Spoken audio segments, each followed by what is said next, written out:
Hey everybody, you're watching CAD Roll Hunter, and I got 20 rolls of pennies from the bank. I'm hoping to end out 2025 with a bang. Stay tuned.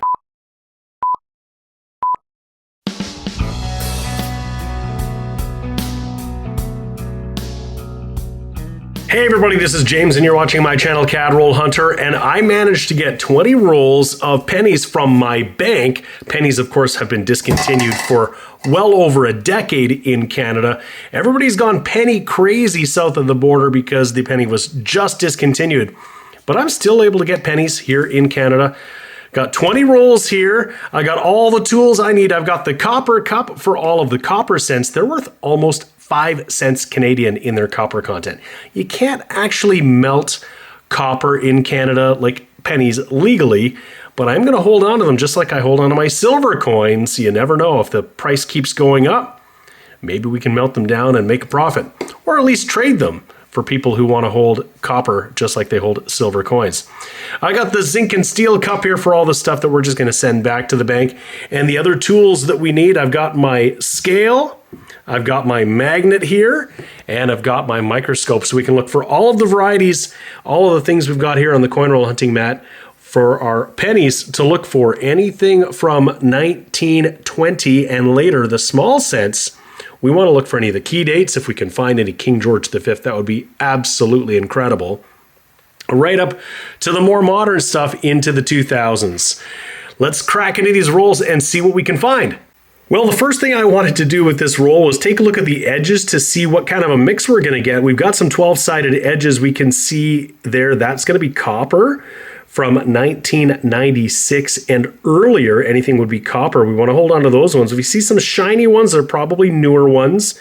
The magnet will come in handy, but this guy here just slipped down when I put the roll into my hand, and we've got a laureate portrait, so we're going to have an older one right away, right out of the gate. This one is going to be a 1963, so that's a great start right in roll number one. We got an oldie. It's not a laureate portrait, but there is a Centennial of Confederation commemorative from 1967. That is a rock dove on there.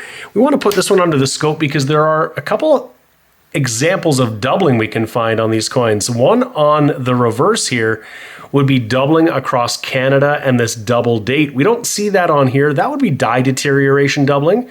So you could find that on a mint state coin. It's not a true double die, but there is a true double die on this coin, and they're very rare in Canadian coins. And what we'd be looking at here is on the motto, DG Regina, and you would specifically see doubling on the G here. You would see basically another G a little slightly to the right, and it spreads across the motto. So that would be a cool one. So you want to check all of your 1967s to see if you can find that for sure. Just towards the end of that roll, we're going to get another laureate portrait, another 1963. Still in roll number two, and there is a 1975 that is in tremendous condition. Still got lots of mint luster. Awesome find for a coin that is over 50 years old.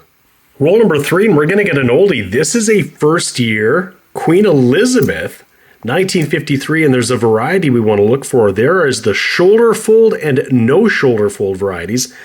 The rare one is the shoulder fold. I'm going to put that under the scope and we'll take a peek. And we're looking to see if there is a fold or a strap, sometimes it's referred to as, on the shoulder. We don't see it here, but it's hard to see on these circulated coins.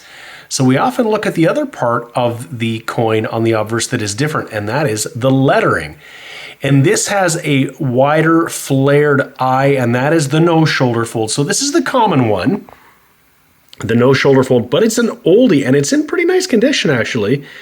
So you want to look for the shoulder fold if you can find a 53, and it's hard enough to find a 53 because that is an old penny, and that is one we want to keep for our board. So we got a third laureate portrait. Roll number four, and we've got a coin here from the 90s likely. This is a P composition mark. It just looks really, really gorgeous, brand new actually. And it is a 2003. That is just a gorgeous one. One thing we might want to just check for is to ensure that it actually is magnetic, because there were some that were minted with the P composition mark that should be magnetic. They're made of multiply plated steel that weren't.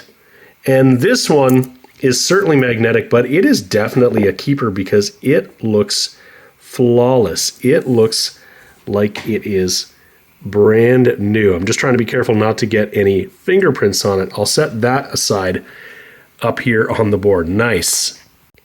Same roll. It's a little bit corroded, but we've got a foreign coin in here. This is not a Canadian penny. Check it out. 1 cent with the trident on it. This is from Barbados. It's got the coat of arms there. So we got a foreign coin in our roll of Canadian pennies from the Barbados. That is pretty awesome. And a little further back, there's a 1967 that looks like it's in pretty nice condition. Still got a lot of luster. It's been circulated a bit, but you don't often find them like that. They're usually pretty brown. We'll check this one also to see if it's got any of that doubling. I don't see the doubling on the reverse. We'll check the obverse. And particularly in DG Regina, we don't see it there, but that is much better than the average 1967 that we'd find. We'll put it aside here for now. I might not keep it. It might just go in with the copper. I've got lots and lots of really, really nice ones, better than that. But that's just a cool one to find. Roll number 9, there is another older Queen Elizabeth. That is 1964. This is a very common year to find. And you can probably find a 1964 in still red condition. I found a bunch of them. This would be the most likely of the older Elizabeths to find, of course. Plentiful and newer, the newest of the laureate portrait, of course. Roll number 11, and there is our second from the 50s. That's a 1957, another laureate portrait. We'll put that up on the board. Well, folks, it has happened again. I've got a 2006 here. I'm going to flip it over.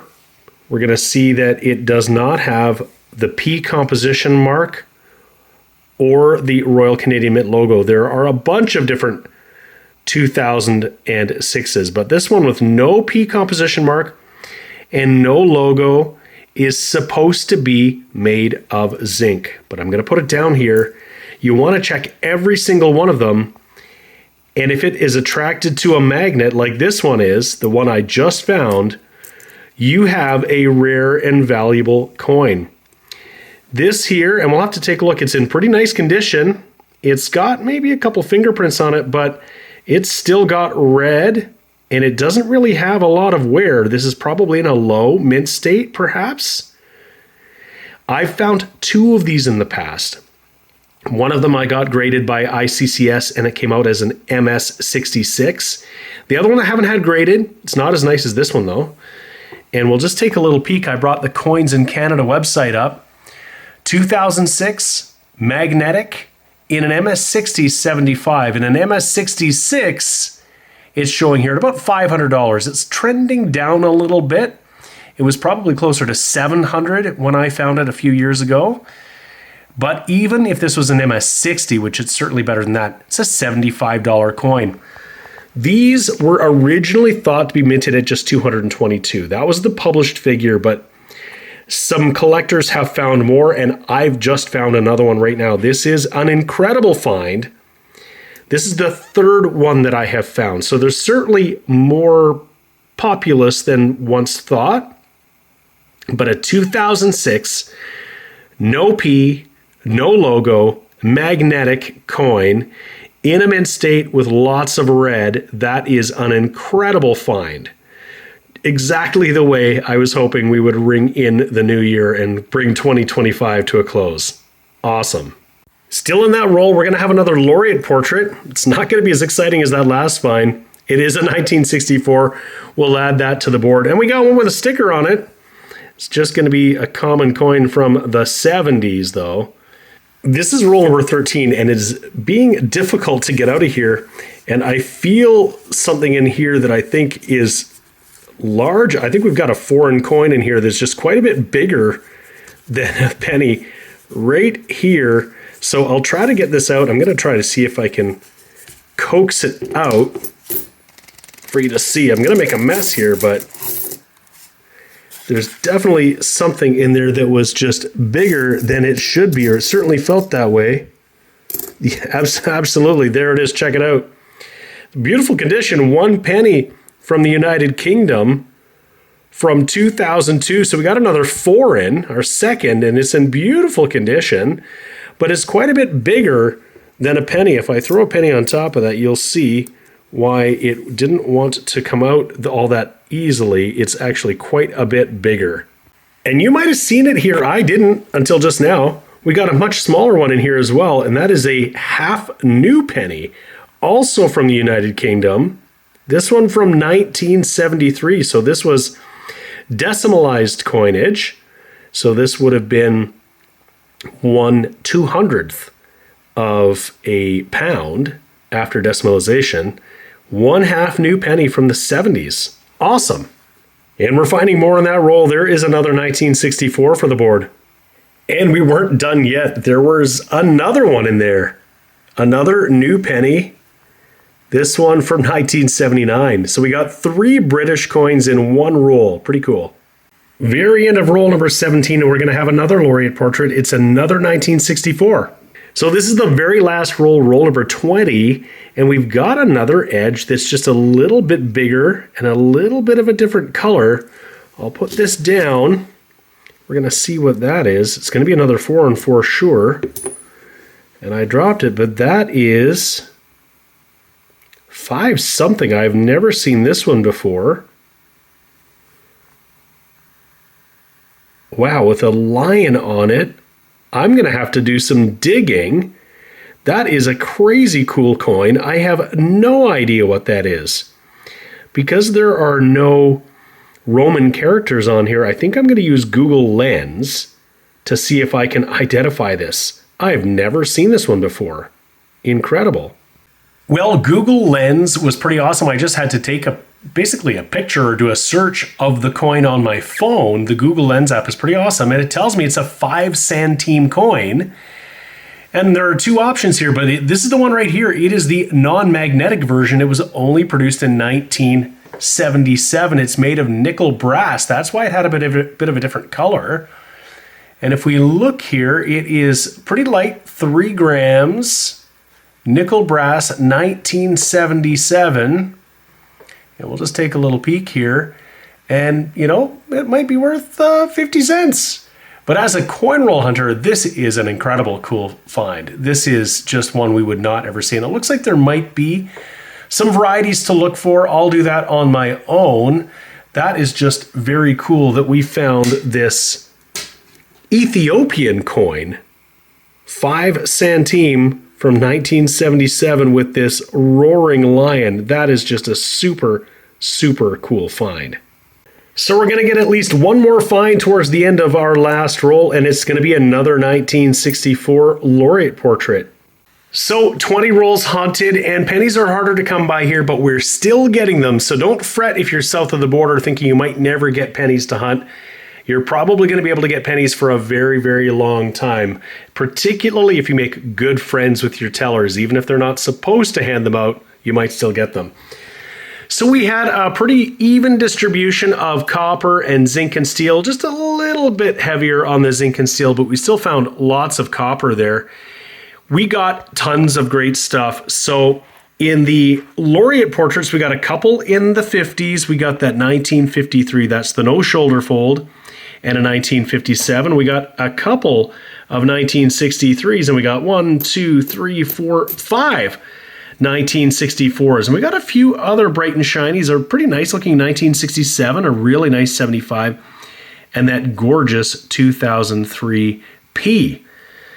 And we found other cool stuff. We actually got 5 foreign coins, 4 from the United Kingdom, a really shiny penny here, and a couple of other pennies. Oh, sorry, another penny and a half penny. We got 1 cent from the Barbados, if I can get that to focus in. There you go, look at that. But of course, I think our coolest foreign find by far is this Ethiopian centime, 5 centime from 1977 with this beautiful roaring lion. I've never seen this coin before. I've certainly never found one, obviously. That is just a beautiful coin, an awesome find here in a roll of pennies in Canada. And you know what? We found something even better than all of that. We got another really, really hard to find coin. This 2006, no P, no logo, magnetic steel cent. This is a mint error. They were supposed to be made of zinc. And what's most incredible about this, beyond the fact that this is a rare and valuable coin, this could certainly be worth at least a couple $100 in this condition, is that this is the third one that I have found. I have one that's graded by ICCS, an MS66, another one that's not quite as good. And this one here, what's special about this one is that this is bound for our beautiful Lighthouse Vista Nature album. We'll take a look at that right now. So we've been trying to fill this album just from coin roll hunting. This is the Lighthouse Vista Nature album. You can get this from Lighthouse Canada. Their website is lighthousecanada.ca. Use the exclusive discount code CRH20 and you can get 20% off of your purchase to get this album and lots of other cool stuff. We've been sitting at 103 of 131 spots, and the spots that are left to fill, we've got lots of the King George V, and we want to upgrade a bunch of the 50s coins that we have that are in brown condition. Once we start to get into the 60s, we start to find some nice coins. I was wondering if this might be an upgrade, but it looks like we've already got another nice 1967 in there. But these are getting harder to fill because these are not intended for circulation, most of these, very hard ones to find. But one that we are going to fill is the 2006. This is the no P, no logo steel. I'm going to open this up and set this coin in there. Well, we'll see if we can do that actually here. I got a free hand. Let's see if we can get that open and get that coin in there. I think that would be pretty satisfying to do. There it is. I think I'm going to use my sleeve to push it in so that I don't actually get a fingerprint on it. We wouldn't want to do that. But we filled that spot, that 2006 steel spot. That is just awesome. We've made progress. We are now sitting at 104 of 131 spots. We have more work to do, but we got to get more pennies to do that. Anyway, I hope that you've enjoyed this incredible hunt. The end of a year. What a way to cap off 2025 with finding a rare and valuable coin, a big gaping hole in the album. And we found lots of other cool stuff too. If you haven't already subscribed to my channel, Cadroll Hunter, and you made it this far in the video, then you should rush to click that button. I bet you would love my videos, and I'd love to have you subscribe to the channel. I really appreciate you watching, all of you, every time I put out a video. Thank you so much for doing so. We'll see you again next time. The sponsors of today's video are Lighthouse Canada and the Charlton Press. Lighthouse Canada is the leading supplier of high-quality numismatic supplies in Canada, and the Charlton Press is the leading publisher of coin and paper money catalogs and price guides for Canadian collectors. Go check out their online stores today and use the exclusive discount code CRH20 for 20% off all your purchases.